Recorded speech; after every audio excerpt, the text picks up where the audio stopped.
ರಾಮ ಮಂದಿರದಲ್ಲಿ ಬಾಲರಾಮನ ಪ್ರಾಣ ಪ್ರತಿಷ್ಠಾಪನೆಗೆ ಕೇವಲ 7 ದಿನ ಬಾಕಿ ಉಳಿದಿವೆ. ಈ ಐತಿಹಾಸಿಕ ಕ್ಷಣಕ್ಕಾಗಿ ಇಡೀ ವಿಶ್ವವೇ ಕಾತುರದಿಂದ ಕಾಯ್ತಾ ಇದೆ. ಪ್ರಮುಖ ನಾಯಕರು, ಸ್ಟಾರ್ ನಟರು, ಕ್ರಿಕೆಟಿಗರು ಸೇರಿದಂತೆ ಗಣ್ಯಾತಿ ಗಣ್ಯರನ್ನ ಆಹ್ವಾನಿಸಲಾಗಿದೆ. ಅದೇ ರೀತಿ ರಾಮ ಮಂದಿರ ಪ್ರಾಣ ಪ್ರತಿಷ್ಠೆ ಸಮಾರಂಭಕ್ಕೆ 18 ವರ್ಷ ಪೋಸ್ಟ್ ಮಾರ್ಟಮ್ ವಾರ್ಡ್ ಶುಚಿ ಮಾಡುತ್ತಿದ್ದ ಮಹಿಳೆಗೆ ಆಹ್ವಾನ ನೀಡಲಾಗಿದೆ. ಆ ಕುರಿತ ಸ್ಟೋರಿ ನಿಮ್ಮ ಮುಂದೆ.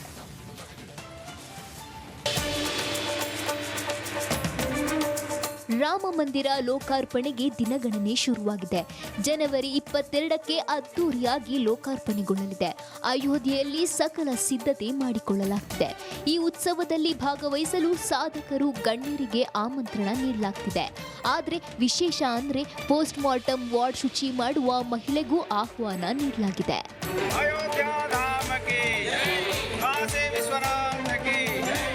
ಎಸ್, ಇವರ ಹೆಸರು ಸಂತೋಷಿ ದುರ್ಗಾ. ಛತ್ತೀಸ್ಗಢದ ಕಂಕೇರ್ನ ನಹರ್ಪುರ ನಿವಾಸಿ. ಕಂಕೇರ್ನ ಪೋಸ್ಟ್ ಮಾರ್ಟಮ್ ವಾರ್ಡ್ನಲ್ಲಿ ಸಹಾಯಕಿಯಾಗಿದ್ದಾರೆ. 18 ವರ್ಷಗಳಿಂದ ಪೋಸ್ಟ್ ಮಾರ್ಟಮ್ ವಾರ್ಡ್ ಶುಚಿ ಮಾಡ್ತಿದ್ದಾರೆ. ಸದ್ಯ ಇವರ ಕೆಲಸ ಗುರುತಿಸಿದ ರಾಮ ಮಂದಿರ ಟ್ರಸ್ಟ್ ರಾಮ ಮಂದಿರ ಉದ್ಘಾಟನೆಗೆ ಆಹ್ವಾನ ನೀಡಿದೆ.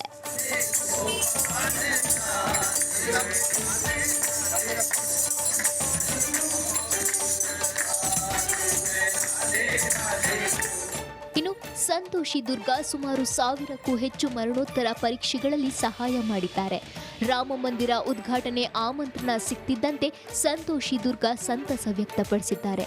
ಕನಸಲ್ಲೂ ಸಹ ನನಗೆ ಈ ಆಹ್ವಾನ ಬರುತ್ತದೆ ಅಂದ್ಕೊಂಡಿರಲಿಲ್ಲ.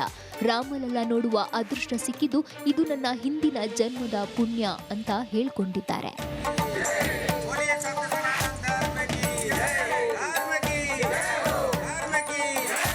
ಒಟ್ಟಾರೆ ನಿಸ್ವಾರ್ಥದಿಂದ ಸೇವೆ ಸಲ್ಲಿಸುತ್ತಿರುವ ಶ್ರಮಜೀವಿಗಳನ್ನ ಗುರುತಿಸಿ ರಾಮ ಮಂದಿರ ಉದ್ಘಾಟನೆಗೆ ಆಹ್ವಾನ ನೀಡ್ತಿರೋದು ನಿಜಕ್ಕೂ ಸಂತಸದ ವಿಷಯ.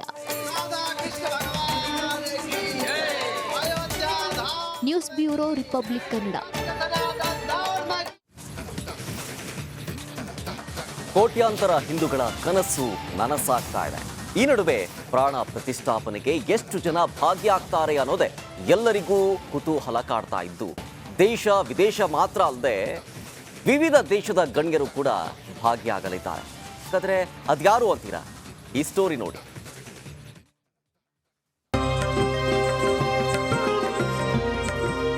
ಅಯೋಧ್ಯೆಯಲ್ಲಿನ ಶ್ರೀರಾಮನ ವಿಗ್ರಹದ ಪ್ರಾಣ ಪ್ರತಿಷ್ಠಾ ಸಮಾರಂಭಕ್ಕೆ ಕ್ಷಣಗಣನೆ ಆರಂಭವಾಗಿದೆ.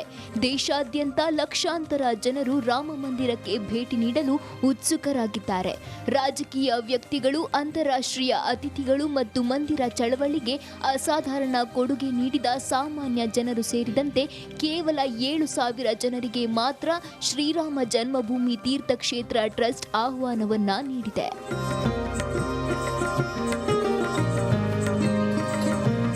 ರಾಮ ಮಂದಿರ ಉದ್ಘಾಟನೆಗೆ ಅಂತಾರಾಷ್ಟ್ರೀಯ ಅತಿಥಿಗಳ ಪಟ್ಟಿಯು ಕಾರ್ಯಕ್ರಮದ ಜಾಗತಿಕ ಮಹತ್ವವನ್ನು ಪ್ರತಿಬಿಂಬಿಸುತ್ತದೆ. ಯುಎಸ್, ಯುಕೆ, ಯುರೋಪ್, ಆಸ್ಟ್ರೇಲಿಯಾ ಮತ್ತು ಆಫ್ರಿಕಾ ಸೇರಿದಂತೆ 55 ದೇಶಗಳಿಂದ 100 ಗಣ್ಯಾತಿ ಗಣ್ಯರನ್ನ ಅತಿಥಿಗಳನ್ನಾಗಿ ಆಹ್ವಾನಿಸಲಾಗಿದೆ.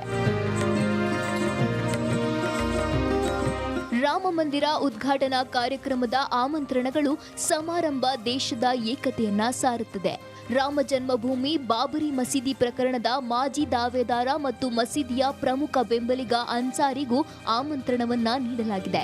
ಇನ್ನು ಸಿನಿಮಾ, ರಾಜಕೀಯ ರಂಗದ ಗಣ್ಯರಿಗೂ ಸಹ ಆಹ್ವಾನ ನೀಡಲಾಗಿದೆ. ಈ ನಡುವೆ ದೇಶದ ವಿವಿಧ ಮೂಲೆಗಳಿಂದ 20 ಲಕ್ಷಕ್ಕೂ ಹೆಚ್ಚು ಮಂದಿ ಪ್ರಾಣ ಪ್ರತಿಷ್ಠಾಪನೆ ಕಾರ್ಯಕ್ರಮದಲ್ಲಿ ಭಾಗಿಯಾಗುವ ಸಾಧ್ಯತೆ ಇದೆ.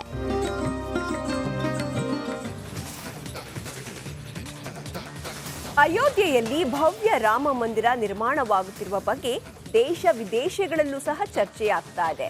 ವಿದೇಶಿ ಕ್ರಿಕೆಟರ್ ಒಬ್ಬ ನಾನು ಅಯೋಧ್ಯ ರಾಮ ಮಂದಿರ ಕಾರ್ಯಕ್ರಮಕ್ಕೆ ಭಾಗಿಯಾಗುತ್ತೇನೆ ಎಂದು ಸುದ್ದಿಯಾಗಿದ್ದಾರೆ. ಯಾರು ಹಾಗಾದ್ರೆ ಅಂತೀರಾ? ಈ ಸುದ್ದಿ ನೋಡಿ.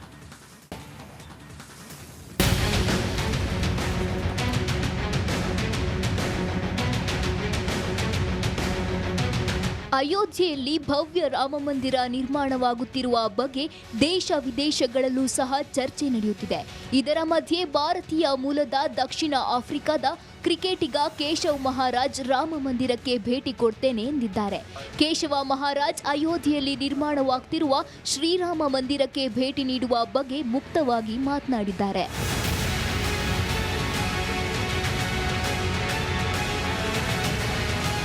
ಅಯೋಧ್ಯೆಯಲ್ಲಿ ನಿರ್ಮಾಣವಾಗ್ತಿರುವ ಶ್ರೀರಾಮ ಮಂದಿರಕ್ಕೆ ಭೇಟಿ ನೀಡಲು ನನಗೆ ಸಂತಸವಿದೆ ಎಂದು ದಕ್ಷಿಣ ಆಫ್ರಿಕಾ ಸ್ಪಿನ್ನರ್ ಕೇಶವ್ ಮಹಾರಾಜ್ ಹೇಳಿದ್ದಾರೆ. ಈ ಮೂಲಕ ಮಹಾರಾಜ್ ಅಯೋಧ್ಯೆಗೆ ಹೋಗುವ ಇಚ್ಛೆ ವ್ಯಕ್ತಪಡಿಸಿದ್ದಾರೆ. ಜೊತೆಗೆ ಶ್ರೀರಾಮನ ಪ್ರಾಣ ಪ್ರತಿಷ್ಠಾಪನೆಯ ವೇಳೆ ನಾನು ಅಲ್ಲಿ ಇರಲು ಸಾಧ್ಯವಾಗುವುದಿಲ್ಲ, ಆದರೆ ನಾನು ಅಯೋಧ್ಯೆಗೆ ಹೋಗಿ ಶ್ರೀರಾಮನ ದರ್ಶನ ಪಡೆಯುತ್ತೇನೆ ಎಂದಿದ್ದಾರೆ.